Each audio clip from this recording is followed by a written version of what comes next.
Welcome back. I'm here with Rufus Dawkins and his band. Now, Rufus, thank you for being on the program today. Definitely a pleasure to be here. Now, what got you into music?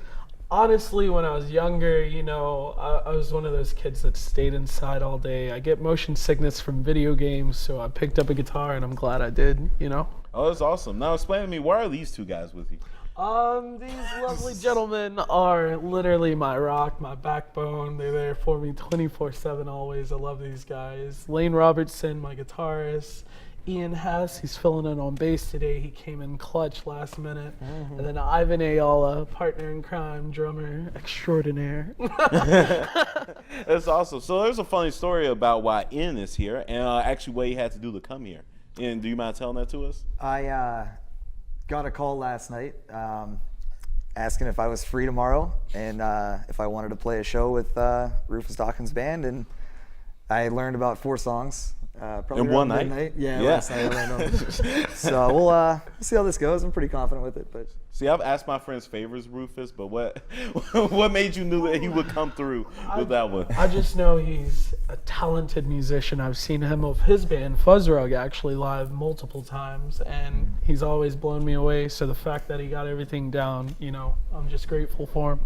Oh, that's amazing. Now, you have a new EP. It's called Heart Whole. Now, what's the reason you created the EP? It's literally, I'm such an emotional person. I don't know why, but You're a musician. It leads to amazing songs, so I'm happy for it. It's a curse and a blessing at the same time. Yeah. But it's just literally all the emotions balled up from like the past 5 years. So. Now, which one was the hardest to write? Probably Dragging Me Down. I don't write sad songs that well, but it literally is like the epitome of everything I was feeling at that time, and it came out so clear. And I actually recorded everything with Layne, and he literally, like I said, my backbone. These guys are always there for me, but I just went through a breakup, and he's like, "Come over, man, we gonna write some songs," and got an EP. Man, that's how it happens. That's very productive. My breakups is always just me watching Netflix. Really sad. Eating a lot of ice cream. A lot of ice cream. Now, Layne, now this is interesting. Now, he said you were his producer. Yeah. So is he the only person you produce in Clarksville? No, I work with Ivy over here. I also work with Weird Green Lemon, Peter B. I've worked with a ton of people over the last few years. It's been a really cool experience. Seti Mac is another great one. All different genres and styles. It's a lot of fun. So what's the reason you decided to work with Rufus? What makes him such a great collaborative partner? Rufus, I moved here from Baltimore in high school, and Rufus was the first person I jammed with, and we just instantly connected.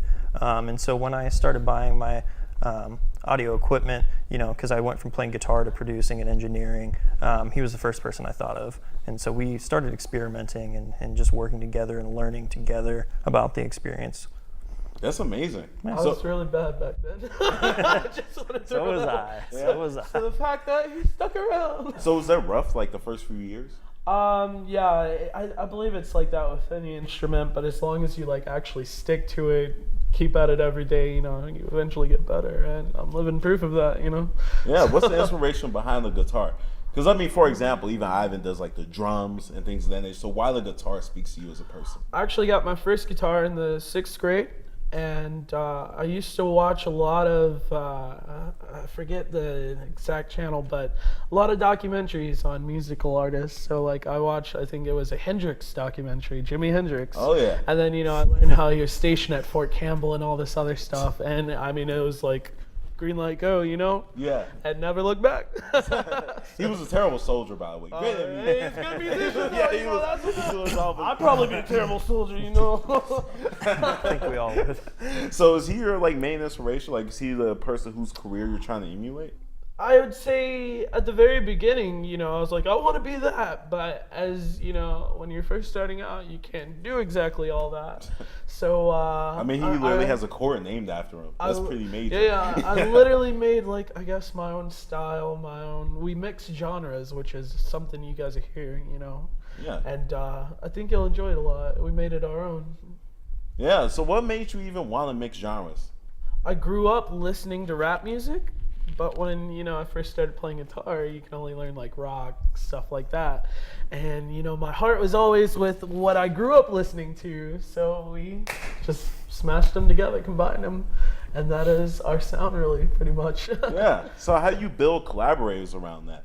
Because, you know, that must have been a hard thing to explain to people at first, that you were mixing so many different genres. Yeah. I think for like when we first started recording and everything, we were like, what do we label the album as? Like what you know, genre? And we're like, I don't know. Is it indie rock? Is it neo soul? Is it, you know, hip hop? Yeah. And I mean, you just got to let them hear it, I think, and that really sells the whole point of everything. Yeah. Do you guys find that labels are challenging, like in that like aspect? Yeah, it's because usually labels specify one specific thing. So overall, I think we just fit in perfectly, and I'm glad that we've had as many opportunities that, you know, we've had with like the Gilroy, the city of Clarksville, letting us play like all these big events. You know, we just played Riverfest. 2 festivals in Nashville, Stabby Fest, Possum Stock. That's awesome. And yeah, it's beautiful. Yeah, have you worked with any Nashville people?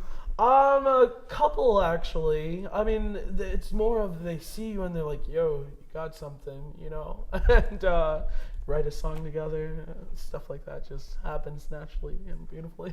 Man, that's really cool. So, what's like the Rufus Dawkins plan 10 years from now? He's got it. He's got the brains here.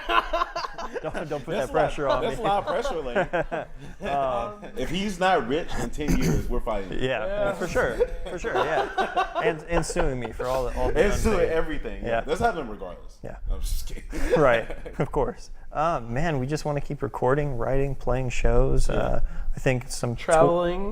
Tours would be on the horizon. You know, and just keep pushing it until we can't anymore. I'm looking into like sync placements with like TV and radio and movies and stuff like that, man, and just going all out. Told you he's a brain. Oh yeah, that's amazing. So, or like speaking of stuff like that, are film scores like a thing you guys are really enamored by? Like, is that something, an avenue you guys want to go down? For me, yeah. Yeah? Yeah, that's something I've been working on. Because, you know, someone like Trent Reznor, you know, he started out, you would not think that he would be the person who did it, but then you watch a movie like Gone Girl, and there's such a beautiful score to go along with it. Yeah. Which is absolutely perfect. Yeah. But I think the future is beautiful. I'm thankful for what we've done and thankful for what we get to do in the future. Well, I'm thankful that you came on this show. Pleasure. Thank you for having us. Oh, thank you, man. And thank you guys for being our muse. We'll be right back with more Rufus Dawkins.